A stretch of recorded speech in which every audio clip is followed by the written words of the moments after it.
ಆಕಾಶವಾಣಿ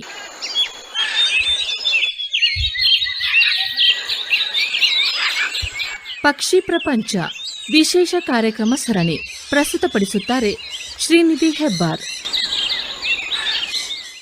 ಎಲ್ಲರಿಗೂ ನಮಸ್ಕಾರ. ಪಕ್ಷಿ ಪ್ರಪಂಚ ಕಾರ್ಯಕ್ರಮಕ್ಕೆ ತಮ್ಮೆಲ್ಲರಿಗೂ ಆತ್ಮೀಯವಾದ ಸ್ವಾಗತ. ನಾನು ನಿಮ್ಮ ಪ್ರೀತಿಯ ಶ್ರೀನಿಧಿ ಹೆಬ್ಬಾರ್.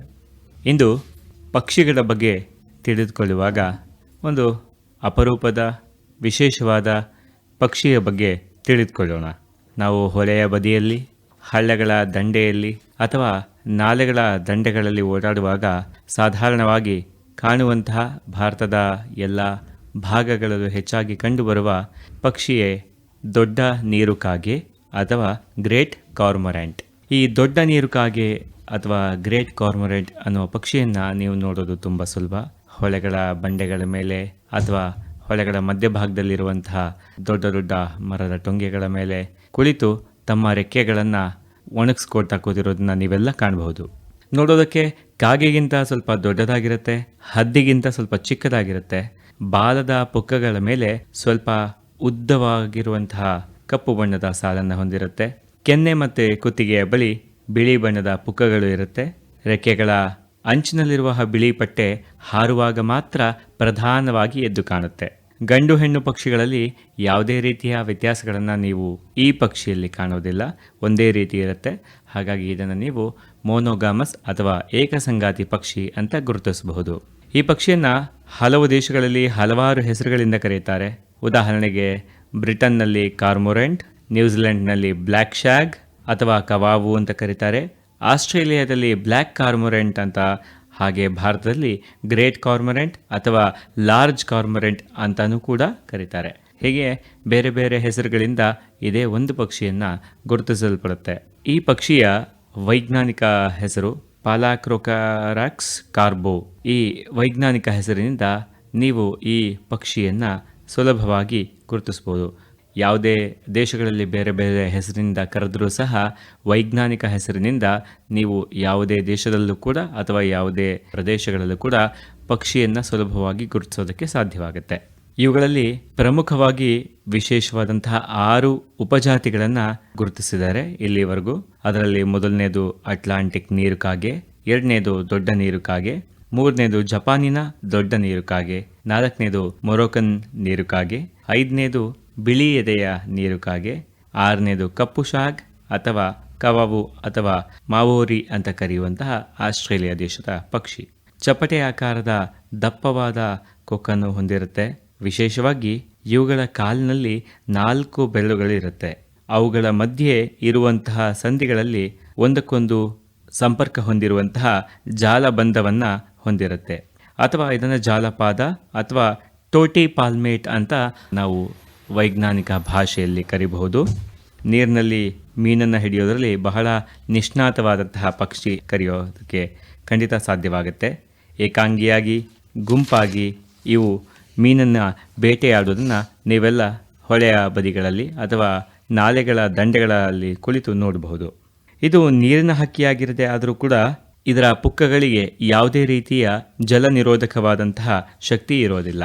ಹಾಗಾಗಿ ಪ್ರತಿ ಸರಿ ನೀರಿನಲ್ಲಿ ಧುಮುಕಿ ಬೇಟೆಯನ್ನು ಆಡಿ ಬಂದ ಮೇಲೂ ಸಹ ಅಲ್ಲಿ ಹತ್ತಿರದಲ್ಲಿರುವಂತಹ ಮರದ ಟೊಂಗೆ ಅಥವಾ ಖಾಲಿಯಾದಂತಹ ಬಂಡೆಗಳ ಮೇಲೆ ಕುಳಿತು ತನ್ನ ನೀಳವಾದಂತಹ ರೆಕ್ಕೆಗಳನ್ನು ಬಿಚ್ಚಿ ನಿಂತು ಅವುಗಳನ್ನು ತೇವಾಂಶವನ್ನು ಆರಿಸ್ಕೊಳ್ತಾ ಇರುತ್ತೆ. ಇದನ್ನು ನೀವೆಲ್ಲ ನೋಡಬಹುದು. ಉದಾಹರಣೆಗೆ ಯಾವ ರೀತಿಯಲ್ಲಿ ಹೇಳಬೇಕು ಅಂದರೆ, ಪೆಂಗ್ವಿನ್ ಹಕ್ಕಿಗಳು ಹೇಗೆ ತನ್ನ 2 ರೆಕ್ಕೆಗಳನ್ನು ತೆರೆದು ರೆಕ್ಕೆಗಳನ್ನು ಒಣಗಿಸ್ಕೊಳ್ತಾ ಇರೋದನ್ನು ನೀವು ನೋಡಿರ್ತೀರೋ, ಅದೇ ರೀತಿ ನೆಟ್ಟಗೆ ನಿಂತು ತನ್ನ ರೆಕ್ಕೆಗಳನ್ನು ಬಿಚ್ಚಿ ಗರಿಗಳ ಮೇಲಿರುವಂತಹ ಒದ್ದೆಯ ಅಥವಾ ತೇವಾಂಶವನ್ನು ಆರಿಸ್ಕೊಳ್ತಾ ಬಿಸಿಲಿಗೆ ಕುಳಿತಿರುತ್ತೆ. ಈ ಪಕ್ಷಿ ಯಾವ ರೀತಿ ಕೂಗುತ್ತೆ ಅನ್ನೋದು ತುಂಬ ಜನರಿಗೆ ಗೊತ್ತಿರೋದಿಲ್ಲ. ಯಾಕಂದರೆ ಈ ಪಕ್ಷಿಯನ್ನು ಎಲ್ಲರೂ ಗುರುತಿಸಿರ್ತೀರಾ, ನೋಡಿರ್ತೀರಾ. ಆದರೆ ಇದರ ಕೂಗು ಯಾವ ರೀತಿಯಲ್ಲಿದೆ ಅನ್ನೋದನ್ನು ತಿಳಿದುಕೊಳ್ಳೋಣ.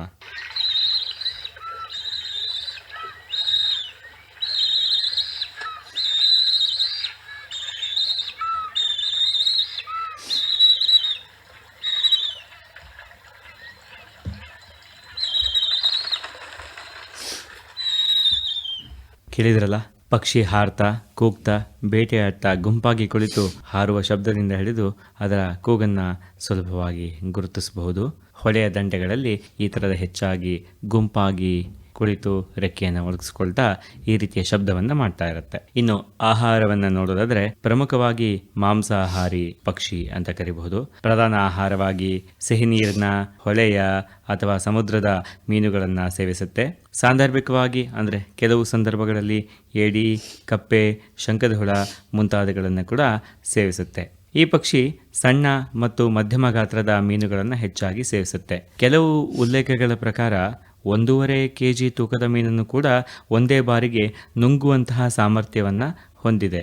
ಈ ಪಕ್ಷಿ ಗರಿಷ್ಠವಾಗಿ 9.5 ಮೀಟರ್ ಅಥವಾ 31 ಅಡಿಗಳ ಆಳದವರೆಗೂ ಧುಮುಕಿ ಮೀನನ್ನು ಹಿಡಿಯುವಂತಹ ಶಕ್ತಿಯನ್ನು ಹೊಂದಿದೆ. ಎಷ್ಟು ವಿಶೇಷ ಅಲ್ವಾ? ಮೀನುಗಾರಿಕೆಯ ಪಕ್ಷಿಯಾಗಿ ನೀರುಕಾಗೆಯನ್ನು ಉಪಯೋಗಿಸ್ತಾರೆ. ಉದಾಹರಣೆಗೆ ಚೀನಾ, ಜಪಾನ್ ಈ ಥರ ದೇಶಗಳಲ್ಲಿ ಕಾರ್ಮೊರೆಂಟ್ ಫಿಶಿಂಗ್ ಅಥವಾ ನೀರುಕಾಗೆಗಳ ಮೀನುಗಾರಿಕೆ ಅನ್ನುವಂತಹ ಒಂದು ಕೈಗಾರಿಕೆಯನ್ನೇ ಮಾಡ್ಕೊಂಡಿರ್ತಾರೆ. ಈ ರೀತಿಯ ಮೀನುಗಾರಿಕೆಯಲ್ಲಿ ಈ ಪಕ್ಷಿಗೆ ಗಂಟಲಿನ ಸುತ್ತ ಒಂದು ಬಲವಾದ ದಾರವನ್ನು ಬಿಗಿಯಾಗಿ ಕಟ್ತಾರೆ. ಇದರಿಂದ ಈ ಪಕ್ಷಿ ಮೀನನ್ನು ಹಿಡಿದ್ರೂ ಕೂಡ ಯಾವುದೇ ರೀತಿ ಅದನ್ನು ನುಂಗೋದಕ್ಕೆ ಸಾಧ್ಯವಾಗಬಾರ್ದು. ಆ ರೀತಿ ಗಂಟಲಿಗೆ ಬಲವಾದ ದಾರವನ್ನು ಕಟ್ಟಿ ಆ ಪಕ್ಷಿಯನ್ನು ಮೀನುಗಳು ಇರುವಂತಹ ಪ್ರದೇಶದ ಕಡೆಗೆ ತೆಗೆದುಕೊಂಡು ಹೋಗಿ ದೋಣಿಯಲ್ಲಿ ಅಲ್ಲಿಂದ ಬಿಡ್ತಾರೆ.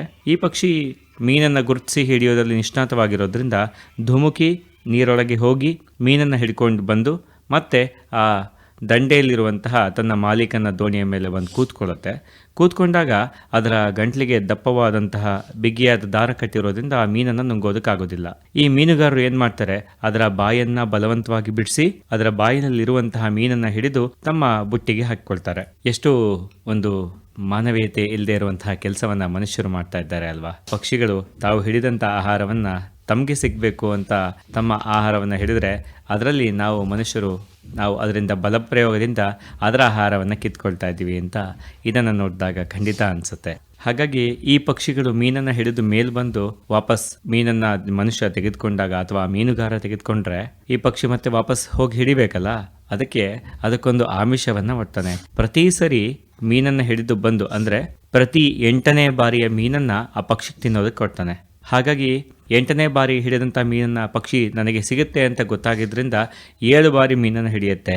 8ನೇ ಬಾರಿ ಮೀನನ್ನು ಹಿಡಿಯೋದಕ್ಕೆ ಅಂತ ಹೋದಾಗ ಆ ಪಕ್ಷಿ ಕುತ್ತಿಗೆ ಕಟ್ಟಿರುವಂತಹ ದಾರವನ್ನು ಬಿಚ್ಚದೇ ಇದ್ರೆ ನೀರಿಗೆ ಹಾರೋದೇ ಇಲ್ಲ. ಹಾಗಾಗಿ 8ನೇ ಸರಿ ಮಾತ್ರ ಕುತ್ತಿಗೆ ಕಟ್ಟಿರುವಂತಹ ದಾರವನ್ನು ಬಿಚ್ಚಿ ನೀರಿಗೆ ಹಾರೋದಕ್ಕೆ ಅವಕಾಶವನ್ನು ಮಾಡಿಕೊಡ್ತಾರೆ. 8ನೇ ಬಾರಿ ಹಿಡಿದು ಬಂದಂತಹ ಮೀನನ್ನು ತಾನು ನುಂಗಿ ಮತ್ತೆ ತನ್ನ ಮಾಲೀಕನ ಬಳಿಯಲ್ಲಿ ಬಂದು ಕುಳಿತುಕೊಳ್ಳುತ್ತೆ. ಅದು ತನ್ನ ಪ್ರಾಮಾಣಿಕತೆಯನ್ನು ಪಕ್ಷಿ ಖಂಡಿತ ತೋರಿಸುತ್ತೆ. ಆದರೆ ಮನುಷ್ಯರಾಗಿ ನಾವು ಪಕ್ಷಿಗಳ ಆಹಾರವನ್ನು ಕಿತ್ಕೊಂಡು ನಾವು ಬದುಕೋದು ಎಷ್ಟು ಸರಿ ಅನ್ನೋದು ಇಲ್ಲಿ ಬರುವಂತಹ ಜಗತ್ತಿನ ಮಾನವೀಯತೆಯ ಪ್ರಶ್ನೆ ಅಂತ ಕರಿಬಹುದು. ನೀರುಕಾಗೆ ಸಾಧಾರಣವಾಗಿ 10ರಿಂದ 15 ವರ್ಷಗಳವರೆಗೆ ಬದುಕುವಂತಹ ಪಕ್ಷಿಯಾಗಿದೆ. ಕೆಲವು ದೇಶಗಳಲ್ಲಿ 27ರಿಂದ 29 ವರ್ಷಗಳ ಕಾಲ ಬದುಕಿರುವಂತಹ ದಾಖಲೆಗಳನ್ನು ಕೂಡ ಹೊಂದಿದೆ. ಭಾರತದಲ್ಲಿ ಜುಲೈ ತಿಂಗಳಿನಿಂದ ಸೆಪ್ಟೆಂಬರ್ವರೆಗೂ ಕೂಡ ನದಿಗಳ ಕಡಿದಾದ ಬಂಡೆಗಳಲ್ಲಿ ಅಥವಾ ಮರಗಳ ಮೇಲೆ ಮರದ ಕಡ್ಡಿ ಎಲೆಗಳಿಂದ ಗೂಡನ್ನು ನಿರ್ಮಿಸುತ್ತೆ. ಹಸಿ ಮತ್ತು ಒಣ ಎಲೆ ಎರಡನ್ನೂ ಕೂಡ ತೆಗೆದುಕೊಂಡು ಒಂದಕ್ಕೊಂದು ಹೊಂದುವಂತೆ ಮಾಡಿ ಗೂಡನ್ನು ನಿರ್ಮಿಸುತ್ತೆ. ಗೂಡು ಸಾಧಾರಣವಾಗಿ ಅರ್ಧಚಂದ್ರಾಕೃತಿಯಲ್ಲಿ ಇರುತ್ತೆ. ಆ ಎಲೆಯಲ್ಲಿ ಮಾಡಿದಂತಹ ಗೂಡು ಕೆಳಭಾಗದಲ್ಲಿ ಮರದ ಕಡ್ಡಿಗಳನ್ನು ಕೊಟ್ಟು ಅದಕ್ಕೆ ಆಧಾರವಾಗಿ ನಿಲ್ಲಿಸಿರುತ್ತೆ. ಆ ಮರದ ಕಡ್ಡಿಗಳ ಮೇಲೆ ಕೂತಾಗ ಚುಚ್ಚುತ್ತೆ ಅನ್ನುವಂತಹ ಉದ್ದೇಶದಿಂದ ಮೇಲ್ಭಾಗದಲ್ಲಿ ಮೃದುವಾದಂತಹ ಹಸಿಯಾದಂತಹ ಎಲೆಗಳನ್ನು ತಂದು ಮೃದುವಾದ ವ್ಯವಸ್ಥೆಯನ್ನು ಮಾಡಿಕೊಂಡು ತನ್ನ ಗೂಡನ್ನು ಸಂಪೂರ್ಣವಾಗಿ ನಿರ್ಮಾಣ ಮಾಡುತ್ತೆ. ಗೂಡನ್ನು ನಿರ್ಮಾಣ ಮಾಡುವುದರಲ್ಲೂ ಸಹ ಗಂಡು ಮತ್ತು ಹೆಣ್ಣು ಪಕ್ಷಿಗಳು ಏಕಸಂಗಾತಿ ಅಥವಾ ಮೋನೋಗಾಮಸ್ ಪಕ್ಷಿಗಳಾಗಿರೋದ್ರಿಂದ ಎರಡೂ ಸಮಾನವಾದಂತಹ ಜವಾಬ್ದಾರಿಯನ್ನು ವಹಿಸಿಕೊಂಡು ಜೀವನವನ್ನು ರೂಪಿಸಿಕೊಳ್ತವೆ ಅಥವಾ ತಮ್ಮ ಎಲ್ಲ ಕಾರ್ಯ ಕೆಲಸಗಳನ್ನು ನಿರ್ಮಿಸಿಕೊಳ್ಳುತ್ತವೆ ಅಂದರೆ ಖಂಡಿತ ತಪ್ಪಾಗಲ್ಲ. ಒಂದೇ ಬಾರಿಗೆ 3ರಿಂದ 5 ಮೊಟ್ಟೆಗಳನ್ನು ಈ ಪಕ್ಷಿ ಇಡುತ್ತೆ. ಈ 3ರಿಂದ 5 ಮೊಟ್ಟೆಗಳು ಸಾಧಾರಣವಾಗಿ ಮಬ್ಬಾದ ನೀಲಿ ಬಣ್ಣ, ತಿಳಿ ಹಸಿರು ಬಣ್ಣ, ಕೆಲವೊಮ್ಮೆ ಬಿಳಿ ಬಣ್ಣದಲ್ಲೂ ಕೂಡ ಕಂಡುಬರುತ್ತೆ. ಯಾಕೆ ಈ ಥರದ ಬಣ್ಣಗಳಲ್ಲಿ ಬದಲಾವಣೆ ಆಗುತ್ತೆ ಅಂತಂದರೆ ಆಯಾ ಪ್ರದೇಶದ ವಾತಾವರಣ, ಆಯಾ ಪ್ರದೇಶದಲ್ಲಿ ಸಿಗುವಂಥ ಆಹಾರ ಎಲ್ಲವೂ ಕೂಡ ಮೊಟ್ಟೆಗಳ ಬಣ್ಣದಲ್ಲಿ ಆಗುವಂತಹ ಬದಲಾವಣೆಗೆ ತುಂಬ ಪ್ರಮುಖವಾದಂತಹ ಕಾರಣಗಳಾಗುತ್ತೆ. ಈ ಮೊಟ್ಟೆಗಳಿಗೆ 28ರಿಂದ 31 ದಿವಸಗಳವರೆಗೆ ಸಾಧಾರಣವಾಗಿ ನೀರುಕಾಗೆ ಪಕ್ಷಿ ಕಾವನ್ನು ಕೊಡುತ್ತೆ. ಇವು ಭಾರತ, ಬಾಂಗ್ಲಾದೇಶ, ಶ್ರೀಲಂಕಾ, ಪಾಕಿಸ್ತಾನ, ಬರ್ಮಾ ಹಾಗೂ ಆಸುಪಾಸಿನ ಇನ್ನೂ ಹಲವಾರು ದೇಶಗಳಲ್ಲಿ ನೀರುಕಾಗೆಯನ್ನು ಅಥವಾ ದೊಡ್ಡ ನೀರುಕಾಗೆಯನ್ನು ನೀವೆಲ್ಲ ಕಾಣಬಹುದು. ಇದೊಂದು ಭಾಗಶಃ ವಲಸೆ ಹಕ್ಕಿ ಅಂತ ಕರಿಬೋದು. ಅಂದರೆ ಕೆಲವು ಸರಿ ಮಾತ್ರ ವಲಸೆ ಹೋಗುತ್ತೆ ಅಥವಾ ಕೆಲವು ಸರಿ ವಲಸೆ ಹೋಗೋದಿಲ್ಲ. ಹಾಗಾಗಿ ವಾರ್ಷಿಕವಾಗಿ 200ರಿಂದ 2000 ಕಿಲೋಮೀಟರ್ಗಳವರೆಗೂ ವಲಸೆ ಹೋಗುವಂತಹ ಪಕ್ಷಿ ಅಂತ ಕರಿಬಹುದು. ನಾರ್ವೆ ದೇಶದಲ್ಲಿ ಈ ಪಕ್ಷಿ ಅಲ್ಲಿಂದ ಹೊರಟು ಮುಂದೆ ಬಂದರೆ ಏಷ್ಯಾ ಖಂಡಕ್ಕೆ ಬಂದು ಸೇರುತ್ತೆ. ಏಷ್ಯಾ ಖಂಡದಲ್ಲಿ ಕೆಲವು ಕಾಲ ಇದ್ದು ಕೆಲವು ಸರಿ ಮಳೆಗಾಲವನ್ನು ಕಳೆದು ಕೆಲವು ಸಾರಿ ಚಳಿಗಾಲಗಳನ್ನು ಕಳೆದು ಇಲ್ಲಿಂದ ವಾಪಸ್ ಹೊರಟೋಗುತ್ತೆ. ಹಾಗಾಗಿ ಇದನ್ನು ಸಂಪೂರ್ಣವಾಗಿ ವಲಸೆ ಹಕ್ಕಿ ಅಂತ ಕರೆಯೋದಕ್ಕೆ ಸಾಧ್ಯವಾಗೋದಿಲ್ಲ. ಹಾಗಾಗಿ ಭಾಗಶಃ ವಲಸೆ ಹಕ್ಕಿ ಅಂತ ಖಂಡಿತ ಕರಿಬಹುದು. ನಾರ್ವೆ ದೇಶದಲ್ಲಿ ಇರುವಂತಹ ನೀರುಕಾಗೆ ಒಂದು ಸಾಂಪ್ರದಾಯಿಕವಾದಂತಹ ಬೇಟೆಯಾಡುವಂತಹ ಪಕ್ಷಿ. ಅಂದರೆ ಇಲ್ಲಿ ನಮ್ಮ ಮಲೆನಾಡಿನ ಭಾಗದಲ್ಲಿ ತೀರ್ಥಹಳ್ಳಿ, ಹೊಸನಗರ ಭಾಗದಲ್ಲಿ ವರ್ಷಕ್ಕೊಂದು ಬಾರಿ ದೀಪಾವಳಿಯ ಸಂದರ್ಭದಲ್ಲಿ ಹೇಗೆ ನಮ್ಮ ಮಂಗಟ್ಟೆ ಹಕ್ಕಿಯನ್ನು ಬೇಟೆಯಾಡೋದಕ್ಕೆ ಹೋಗ್ತಾ ಇದ್ರು, ಅದೇ ರೀತಿಯಲ್ಲಿ ನಾರ್ವೆ ದೇಶದಲ್ಲಿ ನೀರುಕಾಗೆ ಅನ್ನೋದು ಬೇಟೆಯಾಡುವಂತಹ ಪಕ್ಷಿ ಅಂತ ಸುಪ್ರಸಿದ್ಧ. ಯಾಕಂದ್ರೆ ಆ ಪಕ್ಷಿ ವಾರ್ಷಿಕವಾಗಿ 10,000ಕ್ಕಿಂತ ಹೆಚ್ಚು ಈ ನೀರುಕಾಗೆಗಳನ್ನ ಪ್ರತಿ ವರ್ಷ ಬೇಟೆಯಾಡ್ತಾರೆ. ಪ್ರತಿ ವರ್ಷ ಬೇಟೆಯಾಡಿ ಮಾಂಸಕ್ಕೋಸ್ಕರ ಅದನ್ನು ಹಿಡಿದು ತಿನ್ನುತ್ತಾರೆ.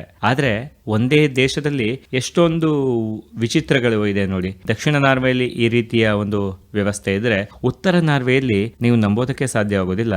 ಉತ್ತರ ನಾರ್ವೆಯಲ್ಲಿ ಈ ಪಕ್ಷಿಯನ್ನ ಒಂದು ಸಾಂಪ್ರದಾಯಿಕ ಪಕ್ಷಿ ಅಂತ ಅದನ್ನ ಪರಿಗಣಿಸ್ತಾರೆ. ಹಾಗಾಗಿ ಯಾವುದಾದ್ರೂ ಗ್ರಾಮದ ಬಳಿ ಈ ಪಕ್ಷಿಯ ಗುಂಪು ಯಾವುದಾದ್ರೂ ಮರದ ಟೊಂಗೆ ಅಥವಾ ಯಾವುದಾದ್ರೂ ಎತ್ತರದ ನದಿಯ ಕಡಿದಾದ ಪ್ರದೇಶಗಳಲ್ಲಿ, ಅಂದ್ರೆ ಗ್ರಾಮದ ಹತ್ತಿರ ಇರುವಂತಹ ಪ್ರದೇಶಕ್ಕೆ ನೀರುಕಾಗೆ ಬಂತು ಅಂತ ಅಂದ್ರೆ ಆ ಪಕ್ಷಿ ಬಂದಿರೋದು ನಮ್ಮ ಊರಿನ ಅದೃಷ್ಟ ಅಂತ ಇಡೀ ಎಲ್ಲ ಉತ್ತರ ನಾರ್ವೆ ದೇಶದ ಗ್ರಾಮಸ್ಥರು ಭಾವಿಸ್ತಾರೆ.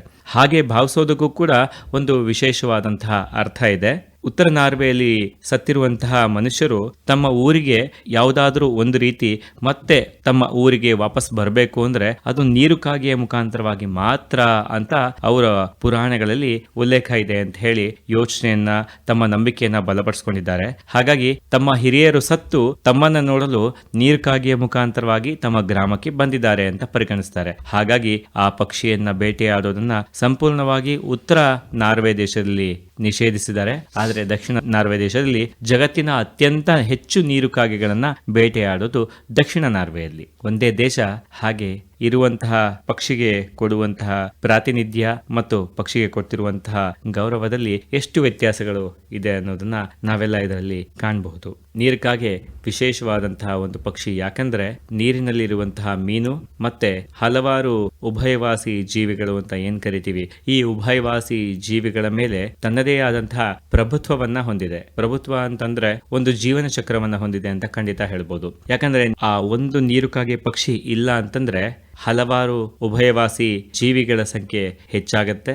ಕೆಲವಷ್ಟು ಮೀನುಗಳನ್ನಂತೂ ನಮ್ಮ ನೀರುಕಾಗೆ ಬಿಟ್ರೆ ಬೇರೆ ಯಾವುದೇ ಪಕ್ಷಿ ತಿನ್ನೋದಿಲ್ಲ, ಮಿಂಚುಳ್ಳಿ ಕೂಡ ತಿನ್ನೋದಿಲ್ಲ. ಹಾಗಾಗಿ ಒಂದು ವಿಶೇಷವಾದಂತಹ ಪಕ್ಷಿ ನೀರುಕಾಗೆ. ಈ ಪಕ್ಷಿ ಇಲ್ಲ ಅಂತಂದ್ರೆ ಪ್ರಕೃತಿಯಲ್ಲಿ ಜಲದಲ್ಲಿ ಆಗುವಂತಹ ಮೀನುಗಳ ಸಂಖ್ಯೆನ ಸಂಪೂರ್ಣವಾಗಿ ಹತೋಟಿಯಲ್ಲಿ ಇಟ್ಕೊಳ್ಳುವಂತಹ ಕೆಲಸವನ್ನ ನೀರುಕಾಗೆ ಮಾಡುತ್ತೆ. ನೀರುಕಾಗೆ ಪರಿಸರದಲ್ಲಿ ಇಲ್ಲ ಅಂತ ಅಂದಾಗ ಆ ಮೀನುಗಳ ಸಂಖ್ಯೆ, ಆ ಉಭಯವಾಸಿ ಕೆಲವು ಜೀವಿಗಳ ಸಂಖ್ಯೆ ಹೆಚ್ಚಾಗಿ ಪ್ರಕೃತಿಯಲ್ಲಿ ಅಸಮತೋಲನ ಉಂಟಾಗುತ್ತೆ. ಹಾಗಾಗಿ ಈ ಅಸಮತೋಲನ ಉಂಟಾಗೋದ್ರಿಂದ ನಮ್ಮ ನೀರಿನಲ್ಲಿ ಮಾಲಿನ್ಯ ಹೆಚ್ಚಾಗೋದು, ಈ ಥರ ಎಲ್ಲ ಕೆಲಸಗಳು ಉಂಟಾಗುತ್ತೆ. ಹಾಗಾಗಿ ಪ್ರಕೃತಿಯ ಸಮತೋಲನವನ್ನು ಕಾಪಾಡುವಂತಹ ಪಕ್ಷಿ ಅಂದರೆ ನೀರಿನಲ್ಲಿ ಹಾಗೂ ನೆಲದಲ್ಲಿ ಸಮತೋಲನವನ್ನು ಕಾಪಾಡುವಂತಹ ಪಕ್ಷಿ ನಮ್ಮ ನೀರುಕಾಗೆ. ಈ ದೊಡ್ಡ ನೀರುಕಾಗೆಯನ್ನು ನೀವೆಲ್ಲ ಸುಲಭವಾಗಿ ಗುರುತಿಸ್ತೀರಾ. ಮನೆಯ ಹತ್ತಿರ ಇರುವಂತಹ ಹೊಳೆ ದಂಡೆಗಳು ಹಾಗೂ ನಾಲೆಗಳ ದಂಡೆಗಳು ಹಾಗೂ ಕೆರೆಗಳ ಭಾಗದಲ್ಲೂ ಕೂಡ ನೀವು ಇದನ್ನು ಗುರುತಿಸಬಹುದು. ಇದನ್ನ ಗುರುತಿಸಿ ನಿಮ್ಮೆಲ್ಲರ ಮಕ್ಕಳಿಗೆ ಇದನ್ನು ತಿಳಿಸಿ ಅಂತ ಹೇಳ್ತಾ ಇಂದಿನ ಪಕ್ಷಿ ಪ್ರಪಂಚದ ಕಾರ್ಯಕ್ರಮವನ್ನು ಮುಗಿಸೋಣ. ಧನ್ಯವಾದಗಳು.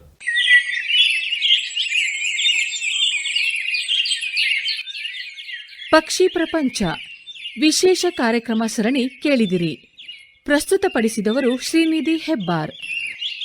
ಕಾರ್ಯಕ್ರಮದ ನಿರ್ವಹಣೆ ಎಸ್ಆರ್ ಭಟ್. ಸಹಕಾರ ಸವಿತಾ, ಅಶ್ವಿನಿ. ಈ ಕಾರ್ಯಕ್ರಮ ಆಕಾಶವಾಣಿ ಭದ್ರಾವತಿ ಕೇಂದ್ರದಿಂದ ಮೂಡಿಬಂದಿತು.